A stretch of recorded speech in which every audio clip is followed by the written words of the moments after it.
जय हिंद मित्रांनो, एक्झाम जागर या एज्युकेशन यूट्यूब प्लॅटफॉर्मवर तुम्हा सर्वांचं पुन्हा एकदा स्वागत आहे. मित्रांनो, या आधीच्या सत्रामध्ये तुमच्यासाठीचा प्रश्न होता, खालीलपैकी कोणत्या कंपनीने भारतातील पहिली सॅटेलाइट टू डिव्हाइस सेवा लॉन्च केली? या प्रश्नाचं उत्तर आहे पर्याय क्रमांक 2 म्हणजेच BSNL या कंपनीने भारतातील पहिली सॅटेलाइट टू डिव्हाइस सेवा लॉन्च केली आहे. ही जी सॅटेलाइट टू डिव्हाइस सेवा आहे ही अमेरिकन कंपनी वायसॅटच्या सहकार्याने विकसित करण्यात आली आहे. या नवीन सेवेमुळे आता जेथे नेटवर्क पोहोचू शकत नाही अशा दुर्गम भागात देखील कॉल आणि SMS करता येणार आहेत व यामध्ये UPI पेमेंट करण्याची सुविधा सुद्धा उपलब्ध करून देण्यात आली. मित्रांनो, आजचा पहिला प्रश्न पाहण्याआधी व्हिडिओला लाईक करा व हा व्हिडिओ आपल्या मित्रांसोबत सुद्धा शेअर करा.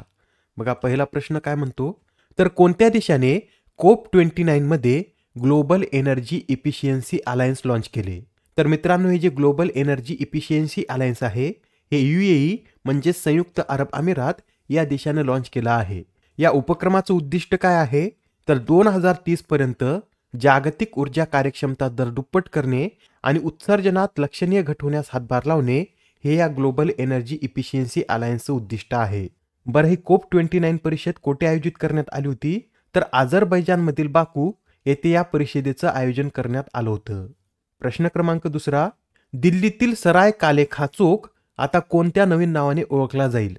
मित्रांनो, आता दिल्लीतील सराय काले खां या चौकाचं नाव बदलण्यात आलं असून आता हा चौक बिरसा मुंडा चौक या नावाने ओळखला जाईल. याआधीच आपण पाहिलं होतं की 15 नोव्हेंबर रोजी बिरसा मुंडा यांची जयंती असते व यावेळेस त्यांची 150वी जयंती होती.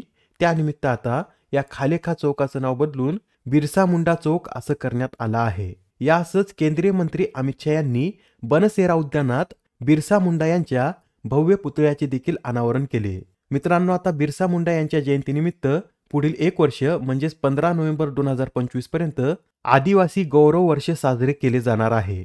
प्रश्न क्रमांक 3, मित्रांनो, नुकतेच आता पंतप्रधान नरेंद्र मोदी यांना नायजेरियाच्या दुसऱ्या सर्वोच्च पुरस्काराने सन्मानित करण्यात आला आहे व हा पुरस्कार मिळवणारे पंतप्रधान मोदी हे दुसरे परदेशी मान्यवर ठरले.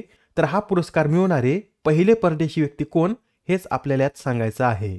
या प्रश्नाचं उत्तर आहे पर्याय क्रमांक 1 म्हणजेच राणी एलिझाबेथ यांना सुद्धा नायजेरियाच्या grand commander of the order of Niger या पुरस्काराने सन्मानित करण्यात आले होते व त्यानंतर हा पुरस्कार मिळवणारे मोदी हे दुसरे परदेशी व्यक्ती ठरले आहेत. राणी एलिझाबेथ यांना 1969 मध्ये सन्मानित करण्यात आलं होतं. मित्रांनो, पंतप्रधान नरेंद्र मोदी हे 3 देशांच्या दौऱ्यावर गेले असून प्रथम त्यांनी नायजेरिया या देशाला भेट दिली असून त्यानंतर ते ब्राझीलला जाणार आहेत व ब्राझील नंतर गयाना या देशाला सुद्धा भेट देतील. आता पंतप्रधान नरेंद्र मोदी यांच्या नायजेरिया भेटीतील काही इम्पॉर्टंट फॅक्ट नोट करून घ्या.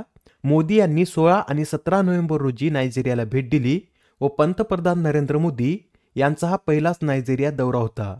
याआधी भारताच्या पंतप्रधानांनी 17 वर्षापूर्वी नायजेरिया या देशाला भेट दिली होती व त्यानंतर नायजेरियाला भेट देणारे मोदी हे पहिलेच पंतप्रधान आहेत. मित्रांनो, या भेटीदरम्यान भारत आणि नायजेरिया या देशात एकूण 3 सामंजस्य करार करण्यात आले. नायजेरिया या देशाची राजधानी अबुजा, तर चलन हे नायजेरियन नायरा असून या देशाचे सध्या अध्यक्ष हे बोला अहमद टिनुबू आहेत.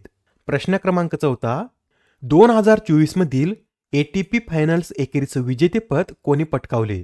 तर या ATP फायनल्स एकेरीचं विजेतेपद हे जॅनिक सिन्नर यांनी पटकावलं आहे. जॅनिक सिन्नर यांनी अंतिम सामन्यात टेलर फ्रीज यांना हरून ही स्पर्धा जिंकली व जॅनिक सिन्नर यांचं हे पहिलंच ATP फायनल्स विजेतेपद ठरलं आहे. बरं, जॅनिक सिन्नर हे कोणत्या देशाचे टेनिसपटू आहेत? तर ते इटली या देशाचे टेनिसपटू आहेत. या स्पर्धेतीलच महिला एकेरीचं विजेतेपद हे कोको गॉफ यांनी पटकावलं आहे. कोको गॉफ या अमेरिकेच्या टेनिसपटू आहेत. प्रश्न क्रमांक 5, भारत भूतान सीमेवरील पहिले एकात्मिक चेकपोस्ट कोणत्या राज्यात सुरू करण्यात आले? तर आता भारत भूतान सीमेवरील पहिले एकात्मिक चेकपोस्ट हे आसाम या राज्यामध्ये सुरू करण्यात आला आहे. आसाममधील दरंगा येथे हे चेकपोस्ट सुरू करण्यात आला असून हे एकूण 14.5 एकर क्षेत्रात पसरलेलं आहे. बरं, या चेकपोस्टची निर्मिती कोणी केली? तर लँड पोर्ट्स अथॉरिटी ऑफ इंडियाने या चेकपोस्टची निर्मिती केली आहे व याचं उद्घाटन आसामचे राज्यपाल लक्ष्मण प्रसाद आचार्य आणि भूतानचे पंतप्रधान दाशो शेरिंग तोगबे यांच्या हस्ते करण्यात आलं. मित्रांनो, भारत आणि भूतान या दोन्ही देशांमध्ये एकूण 699 किलोमीटरची सीमा संलग्न असून भूतान या देशाला भारतातील सिक्कीम, पश्चिम बंगाल, आसाम आणि अरुणाचल प्रदेश या 4 राज्यांच्या सीमा संलग्न आहेत. प्रश्न क्रमांक 6. इंटरपोलचे नवीन सरचिटणीस म्हणून कोणाची निवड करण्यात आली? तर आता इंटरपोलचे नवीन सरचिटणीस हे वाल्डेसी उर्किजा हे बनले आहेत. वाल्डेसी उर्किजा हे ब्राझील या देशाचे असून ते या पदावर नियुक्त होणारे पहिलेच ब्राझिलियन व्यक्ती ठरले आहेत. बरं, इंटरपोल म्हणजे काय? तर इंटरनॅशनल क्रिमिनल पोलीस ऑर्गनायझेशन असे याचं पूर्ण स्वरूप असून याची स्थापना सप्टेंबर 1923 मध्ये करण्यात आली होती व याचं मुख्यालय फ्रान्समधील लिओन येथे स्थित आहे. सध्या याचे एकूण किती देश सदस्य आहेत? तर 195 देश हे या इंटरपोलचे सदस्य आहेत. आणि इंटरपोलचं बोधवाक्य काय आहे? तर connecting police for a shaper world असे याचं बोधवाक्य आहे. आता हा प्रश्न पहा, कोणते राज्य हे सेमीकंडक्टर धोरण लागू करणारे भारतातील पहिले राज्य ठरले आहे? मित्रांनो, गुजरात हे राज्य सेमीकंडक्टर धोरण लागू करणारे भारतातील पहिले राज्य ठरलं आहे.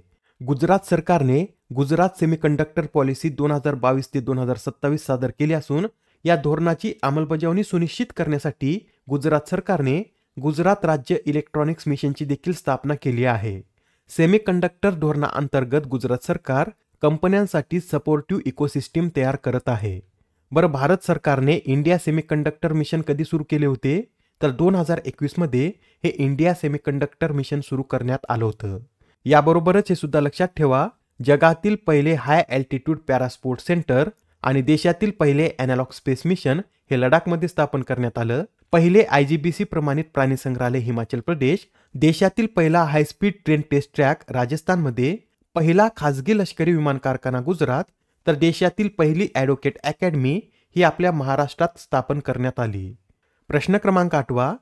केंद्र सरकारने देशातील 56वा व्याघ्र प्रकल्प म्हणून अधिसूचित केलेला गुरु घासीदास तमोर पिंगला व्याघ्र प्रकल्प कोणत्या राज्यात स्थित आहे?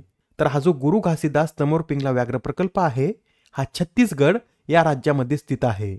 मित्रांनो, हा गुरु घासीदास तमोर पिंगला व्याघ्र प्रकल्प हा 2829 चौरस किलोमीटर परिसरात पसरलेला असून आंध्र प्रदेशातील नागार्जुन सागर श्रीशैलजम आणि आसाममधील मानस व्याघ्र प्रकल्पानंतर हा देशातील तिसरा मोठा व्याघ्र प्रकल्प आहे.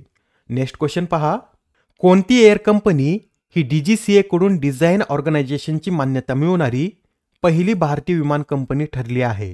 या प्रश्नाचं उत्तर आहे पर्याय क्रमांक 3, म्हणजेच एअर इंडिया ही कंपनी DGCA कडून डिझाईन ऑर्गनायझेशनची मान्यता मिळवणारी पहिली भारतीय विमान कंपनी ठरली आहे. या मान्यतेनंतर आता एअर इंडिया आपल्या विमानाच्या अंतर्गत भागांमध्ये बदल करू शकणार आहे. आजच्या सत्रामधील शेवटचा प्रश्न पहा, दरवर्षी जागतिक शौचालय दिन कधी साजरा केला जातो? तर हा जो जागतिक शौचालय दिन आहे हा दरवर्षी 19 नोव्हेंबर रोजी साजरा केला जातो व हा दिवस पहिल्यांदा 2013 मध्ये साजरा करण्यात आला होता. बरं, यावेळेसच्या दिवसाची थीम काय आहे? तर toilets a place for piece अशी यावेळेसच्या दिवसाची थीम आहे. आजच्या सत्रामधील तुमच्यासाठीचा प्रश्न पहा, क्लायमॅट ट्रेसच्या माहितीनुसार कोणते शहर हे हरितगृह वायू उत्सर्जनात प्रथम स्थानी आहे?